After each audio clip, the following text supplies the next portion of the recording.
नमस्कार साथियों, स्वागत है आप सभी का एक बार फिर से आपके अपने चैनल पर।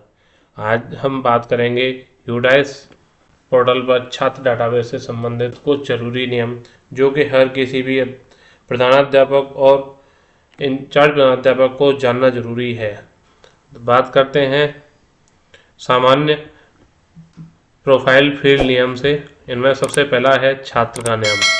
छात्र का नाम जोड़ने से संबंधित कुछ नियम जो है वो है, यह कोई वैकल्पिक क्षेत्र नहीं है। इसका मतलब है कि छात्र का नाम हमें फिल करना ही पड़ेगा। कृपया श्रीमान, श्रीमती, सुश्री, श्रीमती जैसे शीर्षक न लगाएं।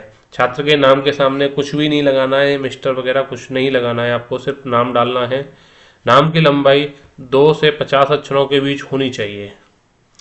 केवल A to Z, apostrophe S और 2 असंगत बिंदु तथा शब्दों के बीच एकल रिक्त स्थान की अनुमति है। ए से जेड तक जो भी हमारे अल्फ़ाबेटिक हैं वो डाल सकते हैं, एपोस्ट्रॉफी ए लगा सकते हैं, डॉट लगा सकते हैं और एक स्पेस लगा सकते हैं। इसके अलावा कुछ नहीं लगा सकते हम। छात्रों को संपादित करें। अब बाईं ओर के मेनू में छात्र नाम अपडेट मॉड्यूल के माध्यम से छात्र का नाम अपडेट कर सकते हैं। छात्र का नाम केवल एक बार ही अद्यतन किया जा सकता है, सिर्फ एक बार ही अपडेट किया जा सकता है। उसके बाद अगर आपको अपडेट कराना है तो वो आपका लखनऊ से हेड ऑफिस से ही होगा।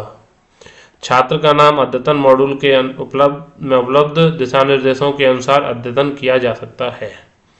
टिप्पणी: आधार सत्यापन के बाद आप छात्र का नाम नहीं बदल सकते। यदि आप कोई बदलाव करना चाहते हैं तो कृपया अपने MIS से संपर्क करें। जो कि अभी हमने बताया था कि एक बार करने के बाद दोबारा नहीं कर सकते हैं। एक बार अपार बनने जाने के बाद आप छात्र का नाम नहीं बदल सकते। जन्म तिथि से संबंधित नियम।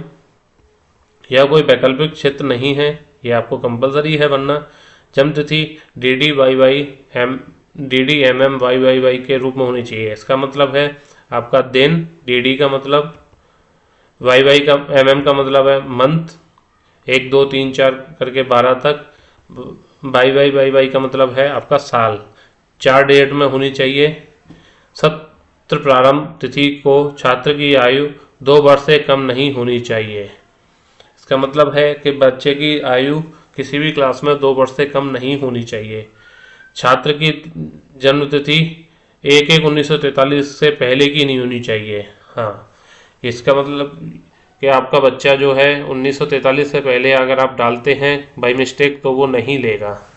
यदि छात्र की आयु मैट्रिक्स से मेल नहीं खाती तो स्क्रीन पर एक पुष्टिकरण संदेश प्रदर्शित किया जाएगा, जिससे उपयोगकर्ता तदनुसार आगे की कार्रवाई कर सकेगा।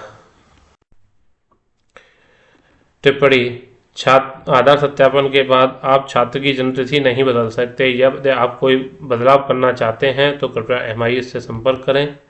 नंबर 2, एक बार अपार बन जाने के बाद आप छात्र की जन्मतिथि नहीं बदल सकते। जैसे कि आपका नाम में था कि आप चेंज नहीं कर सकते, इसी प्रकार आप जन्मतिथि में भी चेंज नहीं कर सकते। नंबर 3, आपका माता का नाम।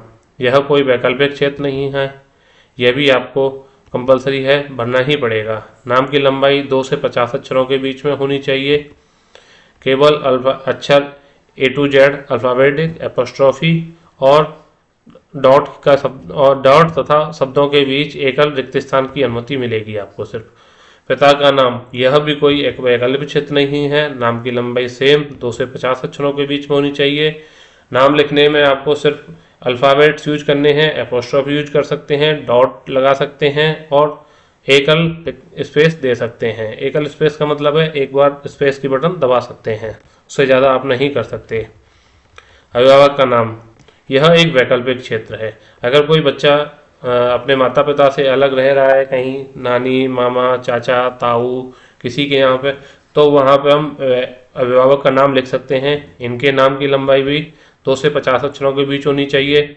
केवल alphabets A to Z, apostrophe, 2 dot तथा एकल रिक्त स्थान की अनुमति मिलती है। छात्र का आधार नंबर, आधार सत्यापित करना है, यह कोई वैकल्पिक क्षेत्र नहीं है। आधार संख्या वैध होनी चाहिए आधार संख्या 0 या 1 से शुरू नहीं होनी चाहिए। सिस्टम में पहले से पंजीकृत आधार संख्या की अनुमति नहीं है। टिप्पणी: आधार सत्यापन के बाद आप अपना आधार नंबर नहीं बदल सकते। अगर आप कोई बदलाव करना चाहते हैं तो अपने MIS से संपर्क करें और एक बार FR ID बनने के बाद आप अपना आधार नंबर नहीं बदल सकते हैं। सिस्टम में पहले से पंजीकृत आधार संख्या की अनुमति नहीं होगी। इसका मतलब है कि अगर आधार कहीं पे पहले से अलॉट है तो उसको आप दोबारा से नहीं कर सकते हैं। एक बार किसी जगह पर आपका आधार लगा हुआ है तो आप चाहे कहीं पढ़ रहे हो नहीं पढ़ रहे हो, आपको दोबारा रजिस्ट्रेशन नहीं हो सकता सेम आधार से। आधार कार्ड के अनुसार विद्यार्थी का नाम की लंबाई 2 से 50 अक्षरों के बीच होनी चाहिए। केवल अक्षर A to Z, एपोस्ट्रॉफी, 2 असंगत बिंदु तथा शब्दों के बीच एकल रिक्त स्थान की अनुमति है। आधार कार्ड में छात्र का नाम आधार कार्ड पर दर्ज नाम से मेल खाना चाहिए। आधार सत्यापन के बाद अपने छात्र का नाम नहीं बदल सकते। यदि बदलाव करना है तो MIS से संपर्क करें और अपार बनने के बाद आप आधार के अनुसार छात्र का नाम नहीं बदल सकते हैं। वर्तमान विद्यालय में प्रवेश तिथि: यह कोई वैकल्पिक क्षेत्र नहीं है। प्रवेश तिथि DD MM YYY रूप की होनी चाहिए। प्रवेश तिथि छात्र की जन्म तिथि से पहले नहीं हो सकती है। भविष्य की तारीख की अनुमति नहीं है। इसका मतलब है कि ये ऑप्शनल नहीं है, कंपलसरी है। प्रवेश तिथि एडमिशन डेट दिन, महीना, साल के रूप में भरी जाएगी। प्रवेश तिथि जन्म से पहले नहीं हो सकती है और ना ही कोई भविष्य की तारीख, जो आज की तारीख चल रही है उससे आगे की तारीख नहीं भर सकते हैं। पता: यह कोई वैकल्पिक क्षेत्र नहीं है, मतलब यह कंपलसरी फील्ड है। पता कम से कम 10 अक्षरों और अधिक से अधिक 150 अक्षरों का हो सकता है। इसके अंदर आप कॉमा, डैश, अंडरस्कोर और स्लैश को छोड़कर गैर आधिकारिक रिक्त स्थान, एंटर, विशेष वर्णों की अनुमति नहीं होगी। इसके अंदर इसका मतलब है कि आप इसके अंदर अल्फ़ाबेट्स, डिजिट्स, न्यूमेरिक 0 to 9 जो भी डिजिट्स हैं वो डाल सकते हैं। कॉमा, डॉट, अंडरस्कोर, डैश और स्लैश, ये 5 स्पेशल कैरेक्टर और साथ में रिक्त स्थान ही डाल सकते हैं। इसके अलावा और कोई आप नहीं डाल सकते हैं। अगर डालते हैं तो सिस्टम नहीं लेगा। पिन कोड: यह भी कोई वैकल्पिक क्षेत्र नहीं है। पिन कोड 6 अंक का होना चाहिए और 0 से शुरू नहीं हो सकता है। मोबाइल नंबर: छात्र, अभिभावक या संरक्षक का, जिसका भी हो, यह भी कोई वैकल्पिक क्षेत्र नहीं है। मोबाइल नंबर 10 अंकों का होना चाहिए, जो कि 6, 7, 8 या 9 से शुरू होना चाहिए तथा इसमें से 6, 7 या 8 जैसे अंक बार बार नहीं होने चाहिए। प्राथमिक और वैकल्पिक मोबाइल नंबर एक नहीं हो सकते हैं, आपको तो अलग अलग डालने पड़ेंगे। वैकल्पिक मोबाइल नंबर: यह एक वैकल्पिक क्षेत्र है, ऑप्शनल है। आप चाहो तो डाल सकते हैं, नहीं चाहे तो आप खाली भी छोड़ सकते हैं। मोबाइल नंबर 10 अंकों का होना चाहिए, 6, 7, 8 या 9 से शुरू होना चाहिए तथा इसमें 6, 7 या 8 जैसे अंक बार बार नहीं आने चाहिए। प्राथमिक और वैकल्पिक नंबर एक नहीं हो सकते हैं। अगर किसी के पास एक ही मोबाइल नंबर है तो आप वैकल्पिक में ना भरें, उसे प्राथमिक में ही रहने दें। वैकल्पिक आपका कंपलसरी नहीं है। क्या आप अंत्योदय अन्न योजना AAY के लाभार्थी हैं? यह एक अनिवार्य फील्ड है। जैसे जब 4.1.15 में क्या BPL लाभार्थी हैं, फील्ड को हाँ के रूप में चिन्हित किया गया है। अगर नहीं है तो यह कंपलसरी नहीं होगा। छत्तिका कोड: यह अनिवार्य फील्ड है। जब 4.1.17 में CWSN फील्ड को हाँ के रूप में चिन्हित किया गया है। छत्तिका कोड का मतलब है दिव्यांग बच्चों, अगर बच्चे में कोई किसी भी तरीके की दिव्यांगता है तो फिर उसे CWSN के अंदर कहते हैं। अधिकतम 3 प्रकार की हानि का चयन किया जा सकता है। इसमें अधिकतम जितने भी ऑप्शन होंगे उनमें से अधिकतम 3 तरीके की हानि ही आप चुन सकते हैं कि बच्चे में किस तरीके की दिव्यांगता है। विकलांगता प्रतिशत में जब हम बच्चे को विकलांगता CWSN में यस किया है तो फिर ये एक अनिवार्य फील्ड होगा। उसमें आप अगर नहीं किया है, नो किया है, तो फिर आपके लिए अनिवार्य नहीं होगा। केवल 0 से 100 के बीच के अंकों की अनुमति है, दशमलव की अनुमति नहीं है। ये दिव्यांगता आपका प्रतिशत में डालनी है, विकलांगता, जैसे 5%, 50%, 60%, 20%, इस तरीके से। अगला है विद्यार्थी को मुख्य धारा में कब लाया गया है। ये एक अनिवार्य सी फील्ड है। क्या इस छात्र को वर्तमान या पिछले वर्षों में स्कूल से बाहर के बच्चे के रूप में पहचाना गया है। फील्ड को 4.1.19 में हाँ के रूप में चिन्हित किया गया है। ये अनिवार्य फील्ड है। जब हमारा इसको ड्रॉप आउट बच्चे या फिर आउट ऑफ स्कूल बच्चे के रूप में अगर हमने चिन्हित किया है, तो फिर ये फील्ड आपको कंपलसरी है, बनना ही पड़ेगा। नामांकन प्रोफाइल फील्ड नियम। अब आता है वर्तमान विद्यालय में प्रवेश संख्या। यह कोई वैकल्पिक क्षेत्र नहीं है, केवल अल्फान्यूमेरिक और डैश की अनुमति है। अधिकतम 25 अक्षर स्वीकार कर सकते हैं। वर्तमान विद्यालय में ऐसा नंबर है, यहाँ भरना है। वर्तमान विद्यालय में प्रवेश तिथि, एडमिशन डेट को भरना है। थीम हम बता चुके हैं पहले। कक्षा, अनुभाग, रोल नंबर, यह वैकल्पिक क्षेत्र है। इसे आप भरना चाहे तो भर सकते हैं, नहीं खाली छोड़ सकते हैं। केवल संख्या की ही अनुमति यहाँ पर दी गई है। छात्र द्वारा चुना गया शैक्षणिक स्ट्रीम, यह वैकल्पिक क्षेत्र नहीं है। यह केवल उच्चतर माध्यमिक कक्षाओं के लिए सक्षम है। यह कंपलसरी है, लेकिन आपका 9 से ऊपर की क्लासेज के लिए ही आप भर सकते हैं, उससे नीचे आप नहीं भर पाएंगे।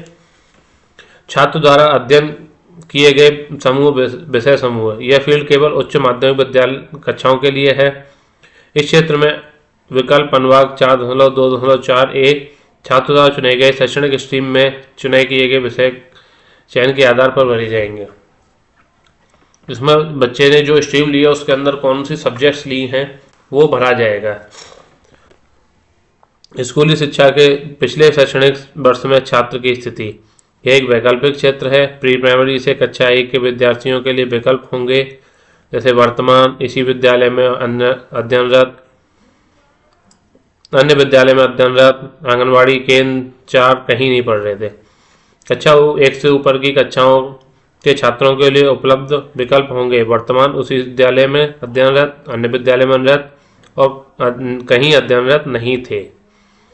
प्रगति के दौरान यदि स्थिति समान स्कूल में अध्ययनरत पर सेट है तो आप किसी अन्य विकल्प के साथ फील्ड को सहीने में सफल नहीं होंगे।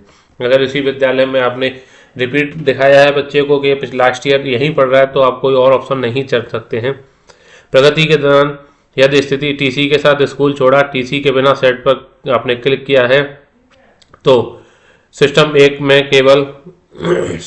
केवल एक वर्तमान समान स्कूल में अध्ययनरत के रूप से सहेजने की अनुमति देगा। सिर्फ वही इसी की अनुमति आपको सिस्टम देगा। यदि विद्यार्थी को उसी शैक्षणिक सत्र के भीतर किसी अन्य विद्यालय में आयातित किया गया है, उसी शैक्षणिक सत्र में अगर कहीं दूसरी जगह से बच्चे को इंपोर्ट किया है, तो सिस्टम केवल 2 अन्य विद्यालय में अध्ययन किया के रूप में आपको एंट्री करने की अनुमति देगा। यदि छात्र को शैक्षणिक वर्ष सत्र में 1 वर्ष से अधिक के अंतराल के बाद उसी या किसी अन्य स्कूल में प्रवेश दिया गया है, इसका मतलब है कि बच्चा छोड़ के चला गया और 1 साल बाद फिर से आया है, या फिर वो कहीं नहीं पढ़ रहा था फिर से एडमिशन लिया है, तो इसमें सिस्टम आपको 4 नहीं पढ़ाई नहीं कर रहा था, 1 साल के लिए ड्रॉप आउट हो गया कि ही एंट्री दे पाएगा। पिछले शैक्षणिक सत्र वर्ष में पढ़ाई गई कक्षा ग्रेड एक अनिवार्य फील्ड है। जब 4.2.5 फील्ड में वर्तमान समान स्कूल में अध्ययन किया गया या अन्य स्कूल में अध्ययन किया गया माना चुना गया है। अगर बच्चा सेम स्कूल में पढ़ रहा है या फिर किसी और स्कूल से पढ़ के आया है तो आपको अनिवार्य फील्ड है। अगर कहीं नहीं पढ़ा है तो आपके लिए फिर ऑप्शनल होगा। पूर्व में अध्ययन की गई कक्षा में परिणाम, यह अनिवार्य फील्ड है। जब बच्चे को सेम स्कूल या फिर कहीं दूसरे स्कूल से चुना हुआ दिखाया गया है तो उसके लिए आपको, क्योंकि बच्चा पिछले साल पढ़ा था तो उसका रिजल्ट भी बना होगा और वो रिजल्ट आपको 0 से 100 के अंकों में ही देना है, प्रतिशत में देना है, उसके मार्क्स नहीं डालने हैं। पिछली कक्षा में प्राप्त अंक प्रतिशत में, यह अनिवार्य फील्ड है जब बच्चे को वर्तमान स्कूल में या फिर अन्य स्कूल में चुना गया है तब केवल 0 से 100 के बीच के अंकों की अनुमति है, दशमलव की अनुमति नहीं होगी। यहाँ पे पूरे परसेंटेज ही डालने हैं, दशमलव में नहीं लेंगे। विद्यार्थी द्वारा स्कूल में उपस्थित रहने के दिनों की संख्या, यह अनिवार्य फील्ड है जब बच्चे को सेम स्कूल में रिपीट या फिर किसी दूसरे स्कूल में पढ़ा हुआ दिखाया गया है। केवल 1 से 250 के बीच के अंकों की अनुमति है, दशमलव की अनुमति नहीं होगी। इसका मतलब है कि आपका स्कूल में 1 से 250 तक के ही बच्चे की अटेंडेंस आप शो कर सकते हैं। तो ये पूरा था यूडाइस पोर्टल पर बच्चों के जो भी डिटेल फीड करने हैं उससे संबंधित कुछ ज़रूरी नियम। वीडियो को अंत तक देखने के लिए धन्यवाद।